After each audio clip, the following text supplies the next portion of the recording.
ফের আজকে মাকে দর্শন করছেন।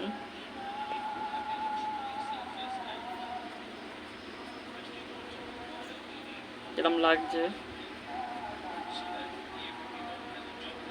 মাকে সবাই বলবেন কতটা সুন্দর লাগছে। আর জগন্নাথ দেবকেও, জগন্নাথেরও ভিডিও খুব তাড়াতাড়ি আমি নিয়ে আসবো। এখন তো মায়েরই শুধু চলছে ভিডিও, সাজসজ্জা সব। আমি জগন্নাথেরও খুব তাড়াতাড়ি ব্লগ নিয়ে আসবো।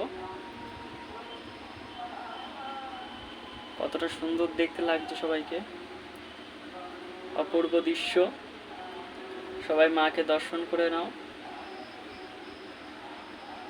আজকের এই হলুদ রঙের ফুল দিয়ে মায়ের পুজো দিয়েছি।